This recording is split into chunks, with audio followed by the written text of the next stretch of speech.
ఈలోగా అర్చకుడు వచ్చాడు, పూజ చేశాడు, ప్రసాదాలు నైవేద్యం పెట్టాడు. పెట్టిన తరువాత ఈయన నాకు ఆకలిగా ఉంది, కొద్దిగా ప్రసాదం పెడతారా అని అడిగాడు. చీకట్లో ఎక్కడో లోపల కూర్చున్నావు, బయటికి రా, నీకు పెట్టడానికి ఇక్కడ ప్రసాదాలు ఎవరు వండి సిద్ధం చేయలేదు అన్నాడు అర్చకుడు. ఆయన ఏమీ అనలేదు. పోనీ ఆకలేస్తోంది, తినడానికి ఏమైనా ఎక్కడైనా దొరుకుతుందా అని అడిగారు.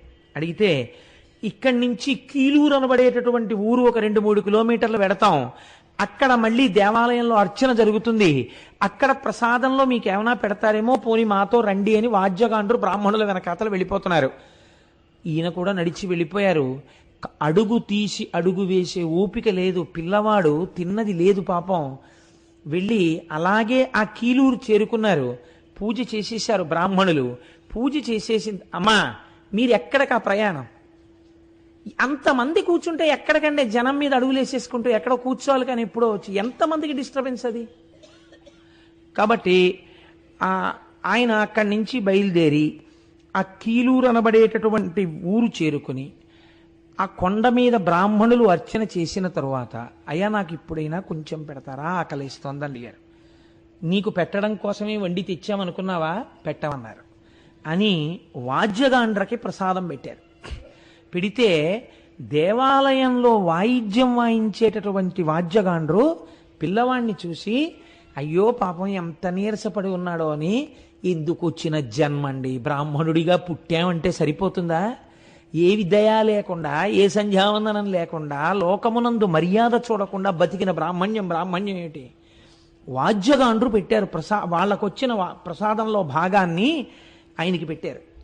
పెడితే వాళ్ళు ఎంత మర్యాదతో మాట్లాడారంటే, బాబు మేము పెట్టాను తింటావు, కానీ నీళ్లు దొరకాలంటే అదిగో ఆ పక్కనే బ్రాహ్మణ వీధి ఉంది, అక్కడికి వెళ్ళి నీళ్లు అడిగి తాగునాయనా అన్నారు.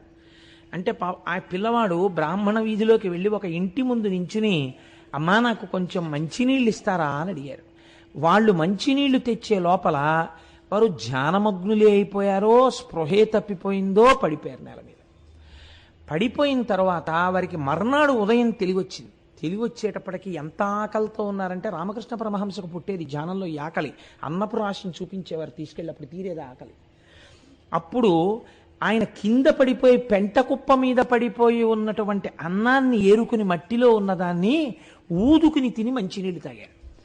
తిని మంచినీళ్లు తాగి అక్కడే ఉన్నటువంటి ముద్దుకృష్ణ అయ్యర్ అనబడేటటువంటి ఒకరి ఇంటికి వెళ్ళి, ఆ రోజు గోకులాష్టమి, ఆయన ఒక భాగవతోత్తముడు, వారి ఇంటికి వెళ్ళి, అయ్యా నాకు కొద్దిగా అన్నం ఉంటే పెడతారా అని అడిగారు. అడిగితే ఆయన చెల్లెలు నదీ స్నానానికని వెళ్ళారు. అప్పటికి ఈయన నూతి దగ్గర స్నానం చేస్తున్నారు. నువ్వు ఉండవయా, మా చెల్లెలు వస్తుంది, నీకేమైనా పెడుతుంది. ఆ చెల్లెలు చాలా సంప్రదాయ నిష్ట కలిగినటువంటి స్త్రీ, ఆవిడికి మడి ఆచారం చాలా ఎక్కువ. ఇంటికి వచ్చారు. అయ్యో నాయనా గోకులాష్టమి, నువ్వు పిల్లవాడివి, చూస్తే నువ్వే చిన్ని కృష్ణుల్లో ఉన్నావు, నీకు పెట్టాలని ఉంది, కానీ నేను మడి కట్టుకుని వంట చెయ్యాలి, అప్పటి వరకు ఆకగలవా అంటే ఈయన చాలా నీరసంగా ఆకలితో ఆవిడ వంక చూశారు. అయ్యో ఉండలేవా, పోన్లే సద్దెన్న ఉంది పెడతానుండు, ఒకరి ఆకలి తీర్చడం కన్నా మడి గొప్ప కాదు కదా అని ఆ తల్లి ఎంత అదృష్టం చేసుకుందో. ఆవిడ పూర్వం అంటే మడిబట్టతో సద్దెన్నం ముట్టుకునేవారు కాదు, ఎవరి శౌచం వారిది, నేను దాన్ని తప్పు పట్టట్లేదు, మంచిదే, ఒక్కొక్కరు ఒక్కొక్క స్థితిలో ఉంటారు. ఆ సద్దెన్నం తీసుకొచ్చి పెడితే ఆయన సద్దెన్నం తిని బయలుదేరి 20 కిలోమీటర్ల దూరం తిరువణ్ణామలై చేరాలి. ఆ ముద్దుకృష్ణ భాగవతారిని, నా చెవులకు ఉన్నటువంటి ఈ జోళ్ళు, ఉపనయనంలో చెవులు కుట్టిస్తారు కదా, ఈ చెవులకు ఉన్నటువంటి జోళ్ళు మీ దగ్గర తాకట్టు పెట్టుకుని నాకు ఒక్క 5 రూపాయలు ఇవ్వగలరా అని అడిగారు. అడిగితే ఆయన చెవిపోగులు తీసి చూశాడు, మంచి బంగారం, మంచి కెంపులేసి ఉన్నాయి, 20 రూపాయలైనా ఇవ్వచ్చు అనుకున్నాడు. అనుకుని తప్పకుండా 5 రూపాయలు ఇస్తాను, కానీ నాయన మళ్ళీ నీ జోళ్ళు నువ్వు విడిపించుకోవాలనుకున్నప్పుడు నువ్వు వచ్చి నువ్వు పట్టుకెళ్ళని చెప్పి తన అడ్రస్ రాసి 5 రూపాయలు ఇచ్చారు. చిత్రం ఏమిటంటే, ఆయన ఆ ఇంట్లోంచి బయటికి వెళ్ళగానే అడ్రస్ కాగితాన్ని చింపేసి బయట పారేశారు. ఆ లోపల ముద్దుకృష్ణ భాగవతార్ చెల్లి మాత్రం గబగబా వచ్చి, అయ్యో నాయనా మళ్ళీ అన్నం లేక ఏమి ఇబ్బంది పడతావో, ఇగో ఈ పిండి వంటలు పట్టుకెళ్ళు అని ఒక మూట కట్టి ఇచ్చింది. ఆయన 20 కిలోమీటర్ల దూరము నడిచి తిరువణ్ణామలై చేరుకున్నారు. తిరువణ్ణామలై ఆయన చేరేటప్పటికీ తెల్లవారుతోంది. ఆ రోజుల్లో తిరువణ్ణామలైలో అరుణాచలేశ్వరుడి దేవాలయానికి జీర్ణోద్ధరణ జరుగుతోంది. అందుకని 9 గంటలు అయితే తప్ప గుడి తెరిచేవారు కాదు. ఎందుకంటే అవన్నీ పెద్ద పెద్ద కర్రలు ఇనపవి అన్నీ కట్టి ఉండేవి. తెలియక చీకట్లో ఎవరు పెడితే దేన్ని కొట్టుకుంటారో, ఏ పడుతుందో ఇబ్బంది వస్తుందని చెప్పి తెరిచేవారు కాదు. చాలా ఆశ్చర్యకరంగా ఇంకా చీకట్లు విచ్చుకోకముందే ఈయన అరుణాచలేశ్వరుడి గుడి దగ్గరికి వెళ్ళేసరికి అంతరాలయం తలుపులు కూడా తెరిచి ఉన్నాయి. అర్చకులు కూడా లోపల లేరు. దుమ్ము పట్టేసినటువంటి ఒంటితో లోపలికి పోయిన కళ్ళతో ఉన్న ఈ పిల్లవాడు పరుగున అంతరాలయంలోకి వెళ్ళిపోయి శివలింగాన్ని కౌగిలించుకొని ఒక్కటే మాట చెప్పారు, అప్పా మీరు పిలిచారు, నేను వచ్చాను.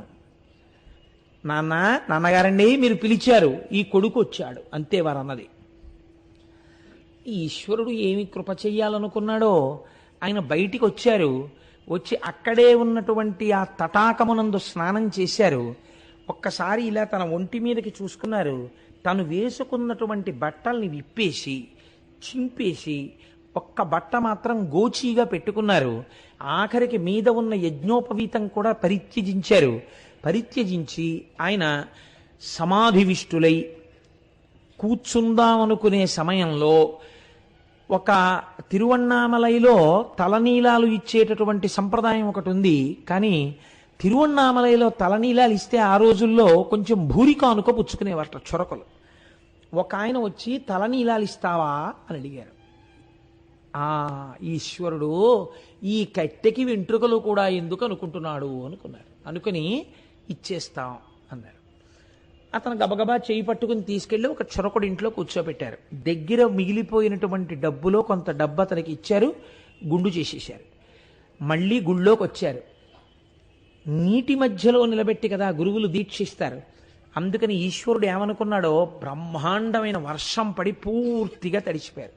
ఆ మిగిలిపోయిన డబ్బులు, చేతిలో ఉన్నటువంటి పిండి వంటలు సరోవరంలోకి విసిరేశారు. విసిరేసి అరుణాచల దేవాలయంలో ఒక మూల కూర్చొని ఆయన ధ్యానమగ్నులైపోయారు. అంతే. ఇంకా అసలు అన్నం తిన్నానా, అన్నం తినలేదా, లేకపోతే బాహ్య ప్రపంచం ఏమిటి, ఏమీ లేదు. అంతర్ముఖులై అలా కూర్చుంటే ఆ జుత్తు పెరిగిపోయింది, గడ్డం పెరిగిపోతోంది, ఒళ్ళంతా మట్టి పట్టేసింది. ఇలా ఉండగా చాలామంది ఊళ్ళో ఉన్నటువంటి పిల్లలు, ఊళ్ళో ఉన్నటువంటి పెద్దలు ఈయన మీద కుండ పెంకులు విసిరేవారు, రాళ్ళు విసిరేవారు. దానివల్ల ధ్యానంలోంచి బయటకు వచ్చేస్తుండేవారు. ఇలా కాదు అని చెప్పి ఆయన బయలుదేరి ఒకనాడు పాతాళలింగం అని చెప్పి ఒక లింగం, అక్కడ మీరు అరుణాచలం వెళ్ళిన వాళ్ళందరూ చూసి ఉంటారు, ఎప్పుడు తేమగా ఉండేదిట పూర్వకాలంలో. అంటే ఆయన భక్తురాలు ఒక ఆవిడ తర్వాత 1,00,000 రూపాయలు పెట్టి ఆలయాన్ని పునర్నిర్మాణం చేశారు. అది ఒక యోగి సమాధి.